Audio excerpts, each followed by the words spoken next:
Nah, sekarang kita ngomongin sejarah puasa. Jamaah sekalian, 13 tahun pertama dakwah Nabi di Mekah belum ada perintah puasa. Belum ada. Perintah puasa itu baru ada setelah Nabi hijrah ke Madinah, itu pun tahun kedua. Gini Pak, saya lebih dalemi lagi ya. Hijrah Nabi itu terjadi pada bulan Rabiul Awal.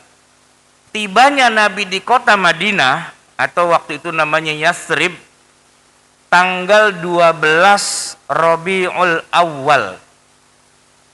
12 Rabiul Awal. Kita mengenal 12 Rabiul Awal kan sebagai lahirnya Nabi kan?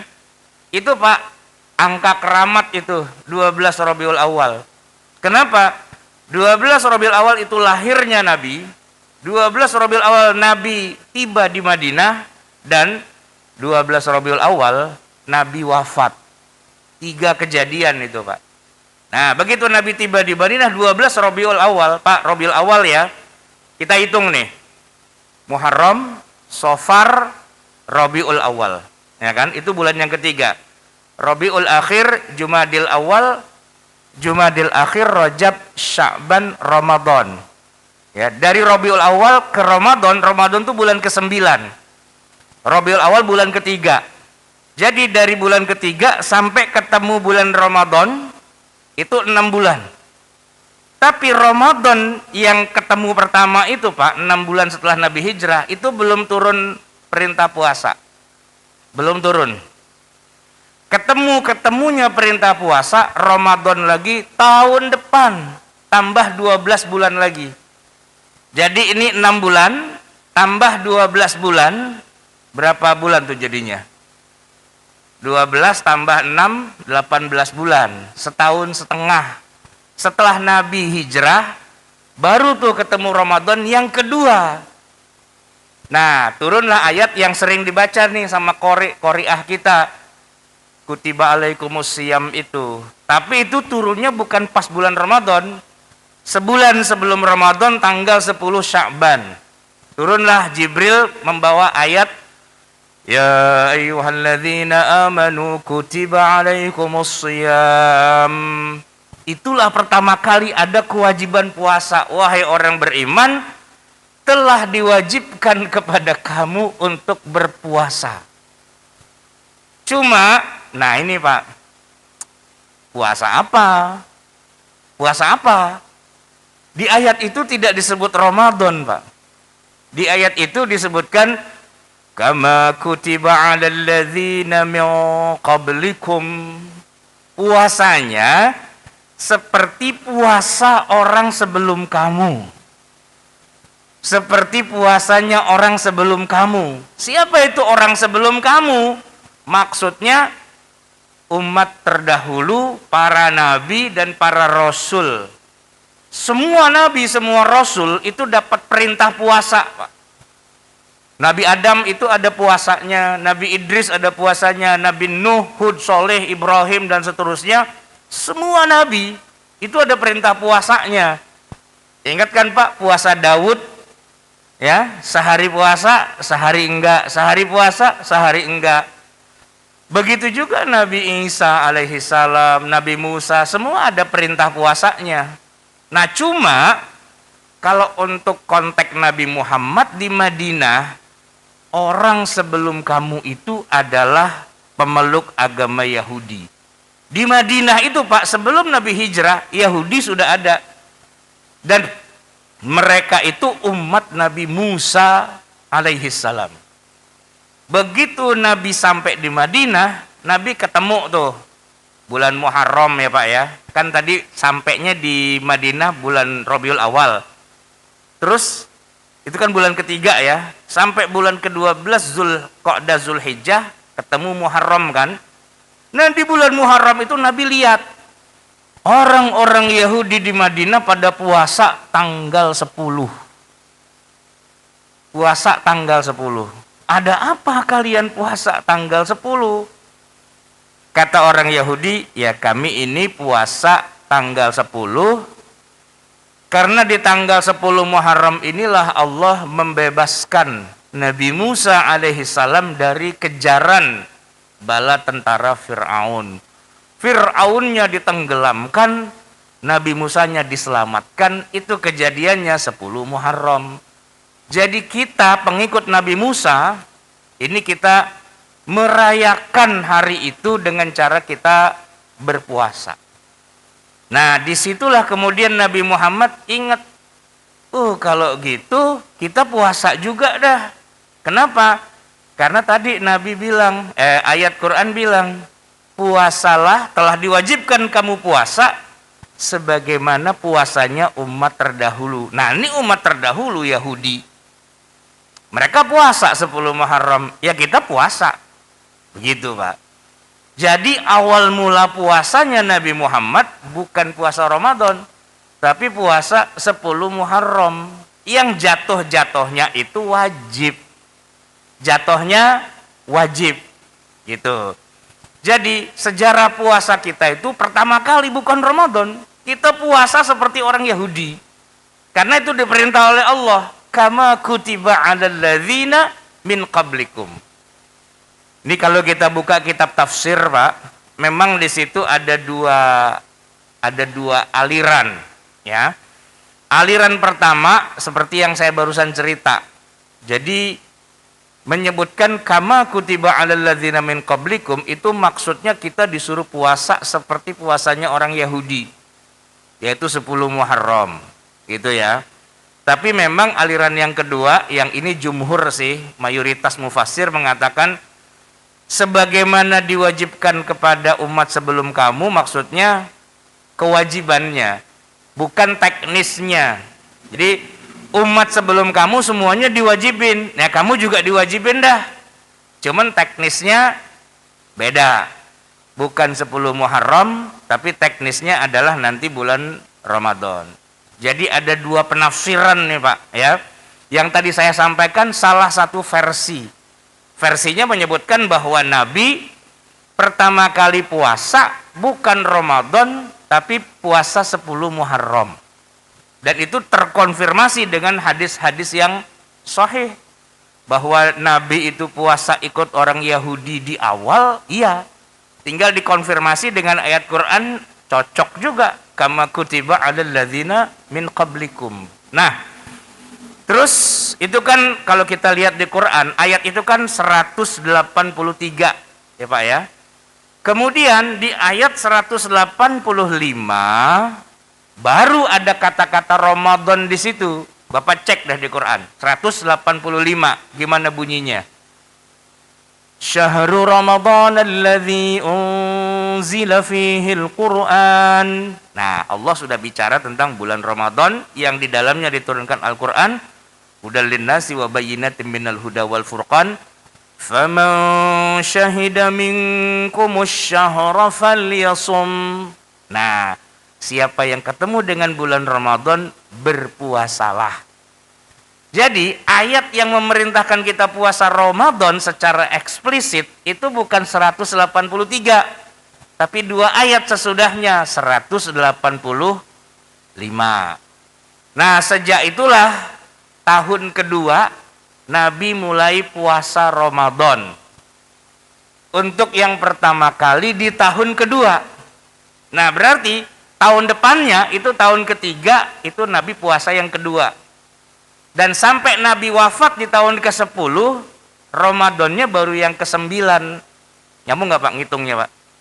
Nyambung ya? Jadi bukan sejak tahun pertama diperintahkan puasa, tapi tahun kedua. Nah, di tahun kedua itu Nabi puasa, itu pertama kali Ramadan buat Nabi, tahun kedua. Jadi sampai Nabi wafat 10 tahun kemudian, Nabi baru puasa tuh 9 kali. 9 kali Ramadan yang dialami oleh Nabi sehingga beliau wafat. Karena di tahun ke-10 Zulhijjah Nabi haji, masuk Muharram, Safar, Rabiul Awal Nabi wafat. Jadi Nabi hanya mengalami puasa Ramadan itu 9 kali. Baik, jamaah sekalian, ayat 183, 185, loncat 187.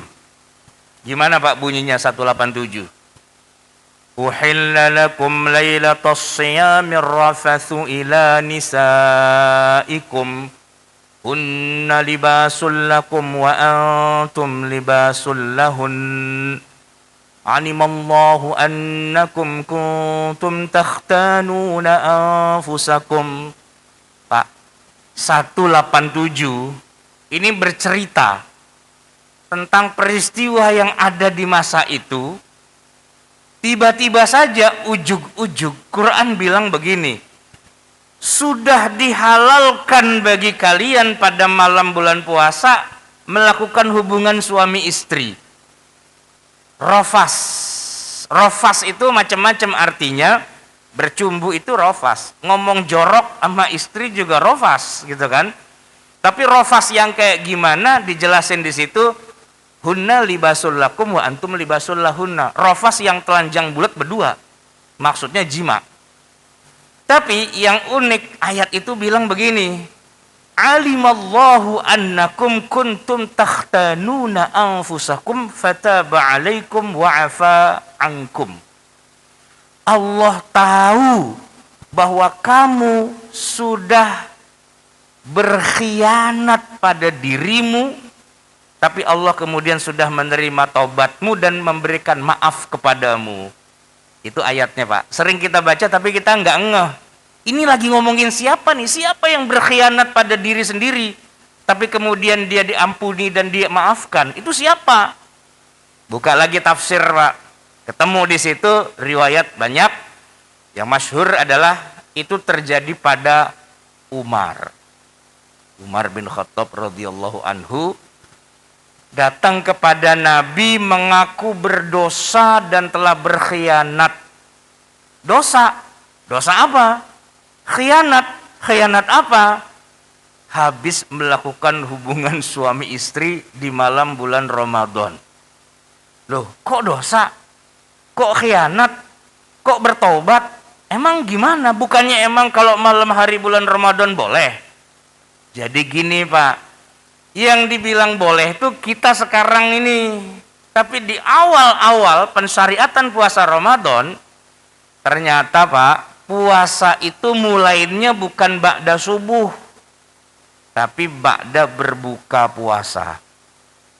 Mulainya Pak, sejak selesai berbuka. Kita buka puasa nih Pak, maghrib ya, makan nih, minum dan sebagainya. Selesai, tahak gitu Pak, itu mulain puasa lagi. Sampai subuh, sampai pagi, sampai siang, sampai sore, sampai ketemu maghrib. Jadi puasa di awal itu Pak 23 jam setengah. Pertama kali syariat puasa itu 23 jam setengah Pak. Dan itu dalam tafsir yang sama kita temukan ada salah satu sahabat yang kasihan banget Pak. Dia puasa nih karena dia petani, kerja di ladang siang hari, lapar aus dia tahan puasa gitu ya. Menjelang maghrib pulang dong dia mau buka. Sampai di rumah, ini ceritanya lucu nih, istrinya itu lupa menyediakan hidangan berbuka puasa. Belum ada makanan, belum ada minuman. Kata bininya, tungguin bang sebentar, saya carilah ke tetangga. Itu udah maghrib. Nah suaminya bilang, ya udah cepetan, udah lapar nih, gitu ya. Sambil nunggu dia ketiduran Pak. Ketiduran gitu. Bininya pulang bawa makanan lagi ngorok. Itu Pak, dibangunin sudah langsung wajib puasa lagi untuk hari berikutnya. Jadi maghrib itu berbuka, tapi begitu selesai berbuka sudah wajib puasa lagi. Atau enggak berbuka tapi tidur. Nah begitu tidur bangun langsung wajib puasa. Jadi kena 2 hari 2 malam dia kagak bisa makan, kagak bisa minum. Itu berat banget Pak. Berat banget. Karena 23 jam setengah itu. Ya kalau Umar sih tahu Pak. Ya siaplah dia berbuka. Cuman yang dia kagak tahan bininya Pak. Gitu. Kalau lapar, nahan haus oke lah. Nahan yang satu itu Pak susah itu. Ya, karena malam-malam mesti puasa juga. Ya kan, udah ditahan-tahanin, nggak ketahanan juga, diberi juga tuh bininya Pak. Malam-malam itu, ya kan? Begitu udah selesai, baru astagfirullah. Kenapa saya kerjain bini saya malam-malam gitu kan? Gemeter Pak Umar itu. Nggak boleh ternyata. Harus, ya nggak bisa lah. Gimana? Mau buka puasa dengan jima? Ya pilih, buka puasa makan minum apa jima? Gitu kan? Nah itu nggak bisa. Kalau kita sekarang enak ya buka puasa, ntar malam habis tarawih, bahkan sebelum sahur bisa ditambah lagi gitu kan? Itu sekarang. Tapi aslinya itu Pak kagak boleh. Umar tabrak Pak. Umar nyesel, senyesal-nyeselnya, merasa telah mengkhianati dirinya. Datanglah dia ke rumah Rasulullah. Nangis-nangis minta ampun, ya Rasul bagaimana nih, ntar saya masuk neraka gitu ya. Lagi Umar mau ngadu gitu, tiba-tiba Jibril datang. Set. Wah, bawa ayat. Ya itu ayatnya. Jadi Umar lagi pengen nangis, lagi pengen minta ampun, Jibril bilang, "Uhilla lakum lailatas siyamir rafathu ila nisaikum." Hah? Halal. Halal. Hunna libasul lakum wa antum libasul lahun. Nah iya tuh saya kayak gitu barusan itu. Alimallahu annakum kuntum takhtanuna anfusakum. Allah sudah tahu bahwa kamu telah berkhianat pada dirimu. Iya, saya khianat. Fataba alaikum. Allah sudah mengampuni dosa kamu, taubat kamu. Wa afa ankum. Dan Allah sudah memberi maaf kepadamu. Iya, oh udah dimaafin berarti ya. Fal'ana bashiruhunna. Sekarang silahkan kamu jima dengan istrimu. Sekarang, iya pulang Pak. Yuk terusin Pak. Gitu. Nah itu kisah ceritanya ayat itu turun begitu Pak. Jadi awalnya itu kita puasa 23 jam setengah itu Pak.